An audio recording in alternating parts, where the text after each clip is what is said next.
Hello everyone, this is Anuja और आज का टॉपिक है औरंगजेब की राजपूत नीति। इस वीडियो में हम औरंगजेब की राजपूत नीति प्रारंभ में जब वो गद्दी पर बैठा, दिल्ली का सिंहासन पर बैठा, मुगल बादशाह बना, उसके तुरंत बाद उसकी नीति किस प्रकार की थी और आने वाले समय में किस प्रकार से इस राजपूत नीति में परिवर्तन आया। इस परिवर्तन आने के पीछे क्या रीजंस थे और कौन सी घटनाएं थी जिन्होंने औरंगजेब को राजपूतों के प्रति अपनी नीति परिवर्तित करने पर बाध्य किया और कौन से कारण थे उनके बारे में भी हम इस वीडियो में डिस्कशन करेंगे।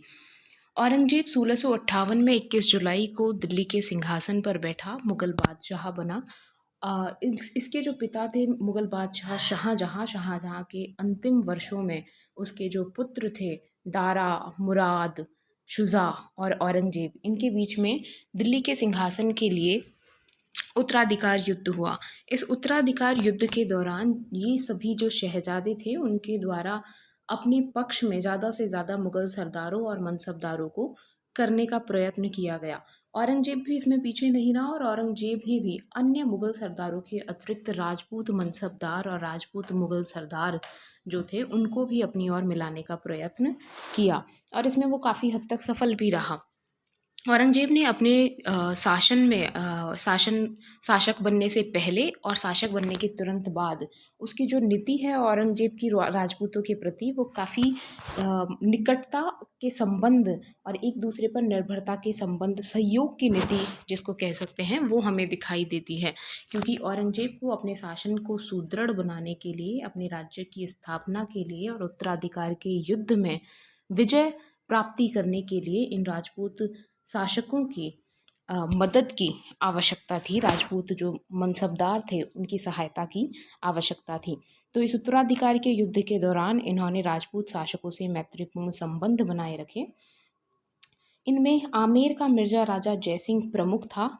औरंगजेब के आमेर के मिर्जा राजा जयसिंह के साथ संबंध बहुत सही रहे और राजपूतों के प्रति औरंगजेब की जो नीति थी उससे संबंधित मामलों में ये औरंगजेब का एक प्रमुख राजनीतिक सलाहकार भी था।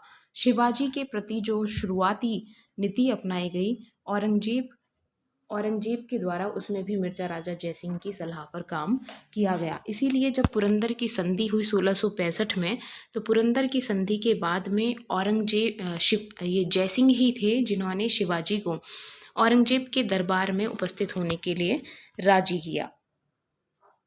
आमेर का मिर्जा राजा जयसिंह दारा के सेना के साथ उत्तराधिकार के युद्ध में उसी समय तक रहा जब तक शाहजहाँ शासक था। दारा की शुजा के प्रति जो युद्ध था, दारा का जो अभियान किया गया, उसमें जयसिंह भी शामिल था दारा की ओर से। लेकिन जैसे ही शाहजहाँ को गद्दी से हटाया गया, वैसे ही मिर्जा राजा जयसिंह ने औरंगजेब का पक्ष ग्रहण कर लिया और मथुरा के समीप जब औरंगजेब का पड़ाव था, वहाँ आकर के उसने औरंगजेब की अधीनता स्वीकार कर ली। धर्मत का जो युद्ध हुआ उसमें दारा के साथ में मुगल सेना का नेतृत्व मारवाड़ के शासक महाराजा जसवंत सिंह भी कर रहे थे। तो महाराजा जसवंत सिंह जो हैं वो औरंगजेब के खिलाफ इस युद्ध में लड़े। लेकिन धर्मत के युद्ध में जब मुगल सेना की पराजय हो गई तो जसवंत सिंह जो हैं वो मारवाड़ लौट गए। तो इन्होंने इस युद्ध में जब औरंगजेब के विपक्ष में इन्होंने लड़ा, लेकिन जब औरंगजेब गद्दी पर बैठ गया दिल्ली में, तो ये शाही दरबार में आने से हिचकिचा रहे थे क्योंकि ये इसके अपोज में लड़ चुके थे। लेकिन इस दौरान भी आमेर का जो मिर्जा राजा जयसिंह था उसने मध्यस्थता की दोनों पक्षों में और औरंगजेब की अधीनता स्वीकार करने के लिए जसवंत सिंह को तैयार कर लिया और औरंगजेब से भी जसवंत सिंह को दिल्ली दरबार में उपस्थित होने की अनुमति प्राप्त कर ली। इस प्रकार से मारवाड़ के शासक जसवंत सिंह ने भी औरंगजेब की अधीनता स्वीकार कर ली। उत्तराधिकार का जो ये संघर्ष था, इसके अंदर मेवाड़ के महाराणा राज सिंह इस समय मेवाड़ में महाराजा थे और मेवाड़ के महाराणा ने भी इस युद्ध में नैतिक रूप से औरंगजेब का समर्थन किया। इस समर्थन के बदले में शासक बनने के बाद औरंगजेब ने राज सिंह के मनसब में वृद्धि की और साथ ही उसे बदनौर और मांडलगढ़ के परगने भी सौंप दिए। साथ ही डूंगरपुर बांसवाड़ा के जो क्षेत्र थे वो भी मेवाड़ के क्षेत्र में शामिल कर दिए।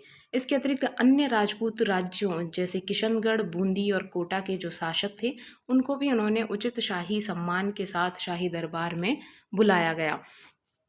इस बुलावे पर बूंदी के भाव सिंह और कोटा के जगत सिंह भी 1658 में औरंगजेब के दरबार में पहुंच करके उसकी अधीनता स्वीकार कर लेते हैं। इस प्रकार से ज़्यादातर जो राजपूत शासक हैं वो औरंगजेब के शासन को स्वीकार कर लेते हैं, उसकी अधीनता स्वीकार कर लेते हैं और पूर्ववत शासकों की भांति ही अभी भी मुगल जो शासन था उसमें अपनी भूमिका निभा रहे होते हैं। कह सकते हैं कि 1658 ईस्वी में शासक बनने के बाद से लेकर के मिर्जा राजा जयसिंह की 1667 ईस्वी में मृत्यु तक औरंगजेब और राजपूतों के संबंध आपसी सहयोग के पूर्ववत बने रहे, जैसे कि अकबर या फिर जहांगीर और शाहजहां के समय में थे। इस प्रकार से औरंगजेब हालांकि कट्टर विचारधारा वाला था, रूढ़िवादी धार्मिक विचारधारा वाला था, संकीर्ण धार्मिक नीति भी उसके द्वारा आगे चल कर के अपनाई गई, लेकिन इन सब के बावजूद भी शासनकाल के आरंभिक वर्षों में राजपूतों को राज्य की साझेदारी की उसी स्थिति में उसने प्रतिष्ठित किया जैसी कि अकबर के शासनकाल के उत्तरार्ध में थी। तो हम देख सकते हैं कि प्रारंभिक दौर में दोनों पक्षों में आपसी सहयोग बना रहा।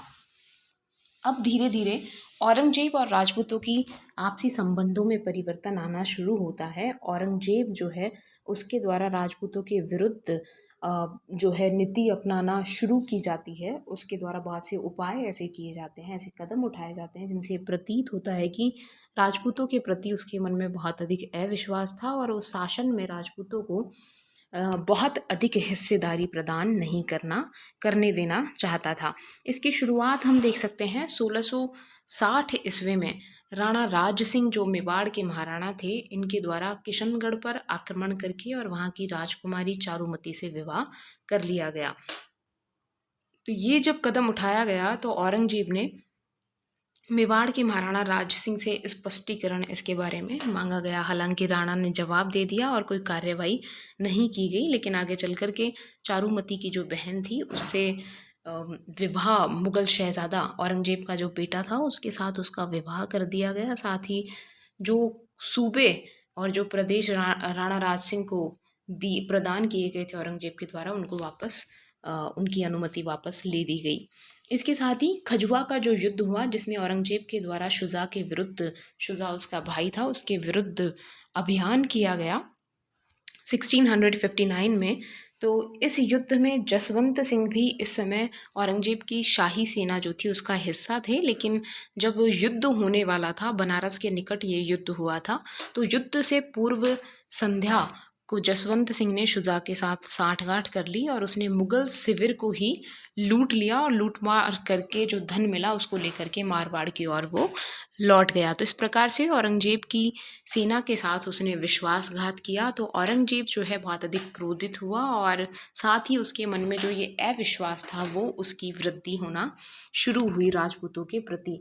और इस घटना के बाद में औरंगजेब कभी भी मारवाड़ के महाराजा जसवंत सिंह के प्रति विश्वास नहीं बनाए रख सका। इसी कड़ी में आगे चल करके 1666 ईस्वी में 1665 में पुरंदर की संधि हुई शिवाजी और मिर्जा राजा जयसिंह के बीच में। मिर्जा राजा जयसिंह ने शिवाजी को राजी कर लिया कि वो मुगल दरबार में औरंगजेब के समक्ष उपस्थित हों और उनकी अधीनता स्वीकार कर लें। शिवाजी उपस्थित भी हुए, लेकिन उपस्थित होने पर औरंगजेब के द्वारा शिवाजी और उसके बेटे को कैद कर लिया गया और ये इन्हें आगरा में जो राम सिंह था, मिर्जा राजा जयसिंह का बेटा, उसके महल में इन्हें कैद करके रखा गया। यहाँ से 1666 में राम सिंह के महल में रहते हुए शिवाजी जो हैं यहाँ से निकल भागने में सफल हुए। और जब औरंगजेब को इसकी सूचना मिली कि शिवाजी ऑलरेडी आगरा से निकल चुके हैं, उनकी कैद से भाग चुके हैं, तो औरंगजेब बहुत अधिक क्रोधित हुआ। साथ ही उसने ये भी कहा कि संभवतः राम सिंह और जयसिंह की मिली भगत के कारण ही शिवाजी जो है वहाँ से निकल पाने में सफल हुए। तो जो शंका का बीज था, अविश्वास था, वो और अधिक औरंगजेब के मन में बढ़ा। औरंगजेब क्रोधित हुआ, उसने राम सिंह का मनसब जो था वो कुछ समय के लिए स्थगित कर दिया और साथ ही में इस समय मिर्ज़ा राजा जयसिंह जो दक्कन के सूबेदार सर सूबेदार थे, उनसे भी वो पद छीन लिया गया। जयसिंह को जब इसकी सूचना मिली, उसकी जब सूबेदारी छीन ली गई, तो उसे इससे काफ़ी आघात पहुंचा और कहते हैं कि इसी वजह से संभवतः बुरहानपुर में 1667 में उसकी मृत्यु भी हो गई।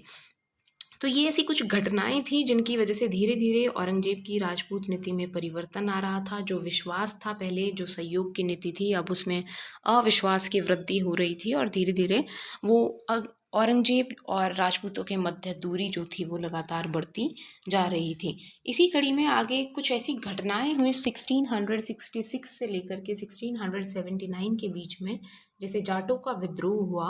गोकुला, राजाराम, मथुरा के समीप जो जाट हैं उनका विद्रोह हुआ।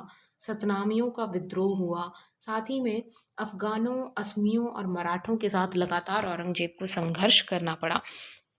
इन सभी जो लगातार विद्रोह हो रहे थे उसके राज्य में, इन विद्रोहों की स्थिति को देखते हुए औरंगजेब चाहता था कि कम से कम उसे जो मुसलमान जनता है, मुस्लिम जनता है, उसका सहयोग प्राप्त हो।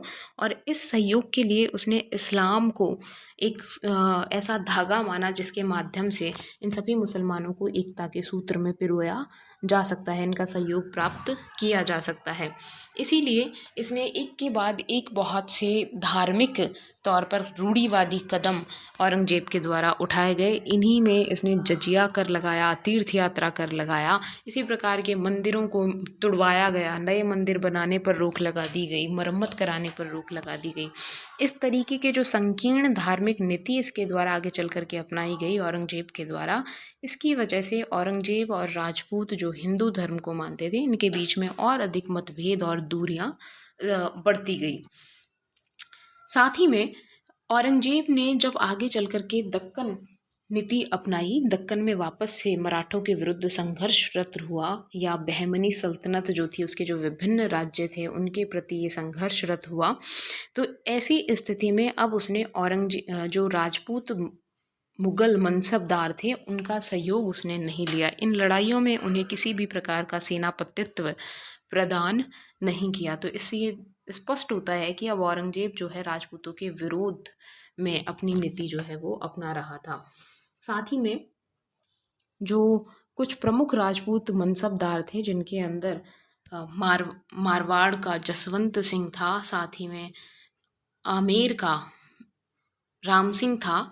इनको इसने ऐसे सुदूर जो दूरस्थ इलाके थे, समस्याग्रस्त इलाके थे, सीमावर्ती इलाके थे, वहाँ पर उन्होंने इनको भेज दिया। जैसे राम सिंह को बंगाल भेज दिया गया और उसे बंगाल का सूबेदार बना करके नहीं भेजा गया, वहाँ पर शांति स्थापित करने के लिए ही एक सेना दे करके भेजा गया। इसी तरीके से अफ़गानिस्तान के जमरूद नामक जो इलाका है अफ़गानिस्तान का, वहाँ पर जसवंत सिंह को एक थानेदार के रूप में उसकी नियुक्ति की गई और उसे सूबेदार बना करके नहीं बनाया गया। जबकि इनकी स्थिति इस प्रकार की थी, ये इतने बड़े शासक मनसबदार थे कि इन्हें कम से कम सूबेदार का पद प्रदान किया जाना उचित था, लेकिन इन्हें इन दूरस्थ क्षेत्रों में भेज दिया गया और वो भी बिना, इनको वापस फिर बुलाया नहीं गया। लंबे समय तक इनको एक तरीके से निर्वासित कर दिया गया इन दूरस्थ इलाकों में।